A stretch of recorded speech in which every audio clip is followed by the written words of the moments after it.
ഓണം ആഘോഷിക്കാൻ കേരളീയർ ഒരുങ്ങുമ്പോൾ മലയാളി ക്രിസ്ത്യാനികൾക്ക് വരുന്ന ചില സംശയങ്ങൾക്കുത്തരമായി ബൈബിൾ പണ്ഡിതനും സാമൂഹിക നിരീക്ഷകനുമായ ഫാദർ ജോഷി മയ്യാറ്റിൽ എഴുതിയ ഫേസ്ബുക്ക് പോസ്റ്റ് സമൂഹ മാധ്യമങ്ങളിൽ ശ്രദ്ധ നേടുകയാണ്.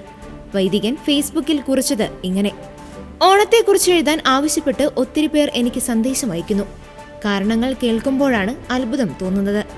ഒന്നാം പ്രമാണ ലംഘനമാണെന്ന് ചില ധ്യാനഗുരുക്കന്മാർ പറയുന്നത്രേ. ഓണാശംസ നടത്തിയാൽ പോലും പാപമാകുമത്രേ.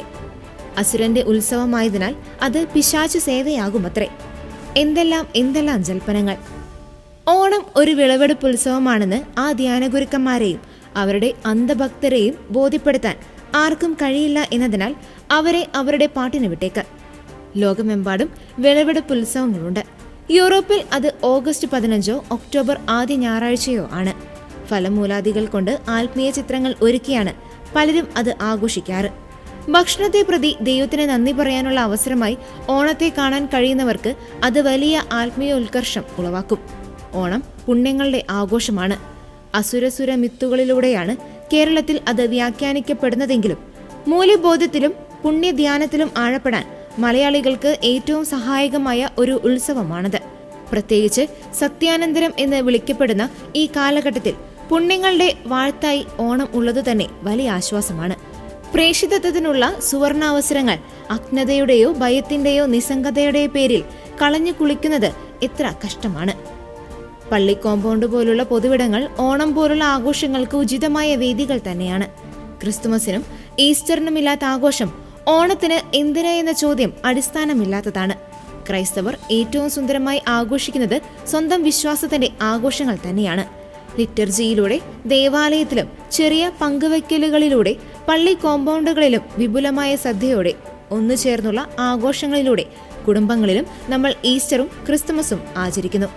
അത്രയ്ക്ക് പ്രധാനമല്ലാത്തതിനാലാണ് ഓണം നമ്മൾ പൊതുവിടങ്ങളിൽ ഒതുക്കുന്നത്. പണ്ട് പുരോഹിതരിലും സമർപ്പിതരിലും സമൃദ്ധമായി കണ്ടിരുന്ന ഒന്നാണ് വിവേകം. പക്ഷേ കാലം ചെല്ലുന്തോറും വിവേകത്തോടെ വിശ്വാസ ജീവിതം നയിക്കുന്നതിലും തിരിച്ചറിവോടെ പ്രായോഗിക ബുദ്ധി പ്രയോഗിക്കുന്നതിലും വലിയ വീഴ്ചകൾ ഉണ്ടാകുന്നുണ്ട്. ഓണത്തെ സംബന്ധിച്ചും വലിയ വിവേകരാഹിത്യം പ്രകടമാകാറുണ്ട്. കുർബാന മധ്യേയുള്ള മിത്തോളജി വിവരണവും പള്ളിക്കകത്തുള്ള മാവേലി വേഷം കെട്ടലും ഓണസദ്യയുമെല്ലാം ഇത്തരം വിവേകക്കുറവിന്റെ ലക്ഷണങ്ങളാണ്. ബലിയർപ്പണത്തിനായി കൂദാശ ചെയ്യപ്പെട്ട ഒരു ദേവാലയത്തിൽ എന്ത് ആകാം, എന്ത് പാടില്ല എന്ന വ്യക്തമായ ധാരണ പുരോഹിതനും പള്ളിക്കമ്മിറ്റിക്കാർക്കും ഉണ്ടായിരിക്കണം. വേണ്ടത്ര സൗകര്യമില്ലാത്തടത്ത് ഓണസദ്യയോ ക്രിസ്മസ് കലാപരിപാടികളോ ജന്മദിനാഘോഷമോ ദേവാലയത്തിൽ വെച്ച് നടത്താം എന്ന കാഴ്ചപ്പാട് തിരുത്തപ്പെടേണ്ടതാണ്. ദുരന്തങ്ങളുടെ നേരത്ത് പള്ളി ഏവർക്കുമായി തുറന്നിട്ടതിനെ ഏവരും പ്രശംസിക്കുകയാണ് ചെയ്തിട്ടുള്ളത്.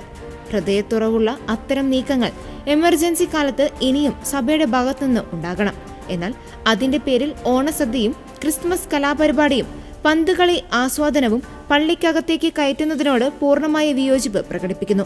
മേൽപ്പറഞ്ഞതിലൂടെ ഓണം വേണ്ട എന്നോ ക്രൈസ്തവർക്ക് ഓണാഘോഷം നിഷിദ്ധമാണ് എന്നോ ഒട്ടും വിവക്ഷിക്കുന്നില്ല. മറിച്ച് ആരാധനക്രമവും പള്ളിക്കകവും വിവേകത്തോടെ കാത്തുസൂക്ഷിക്കാനാകണം എന്ന് വ്യക്തമാക്കാനേ ഉദ്ദേശിക്കുന്നുള്ളൂ. പ്രായോഗികതാവാദം ഒരു ട്രോജൻ കുതിരയാണ്. അതിനിടം കൊടുത്താൽ പിന്നെ സെൻസ് ഓഫ് ദി സീക്രട്ടിന് ഇടം കൊടുത്താൽ ഭാവിയിൽ നമ്മൾ ഏറെ ക്ലേശിക്കേണ്ടി വരും. അടുത്ത ഞായറാഴ്ചയും പള്ളിയിലെത്തുന്ന കുഞ്ഞുങ്ങൾക്ക് പള്ളിയായി തോന്നണമല്ലോ എന്ന കുറിപ്പോടു കൂടിയാണ് പോസ്റ്റ് അവസാനിപ്പിച്ചത്.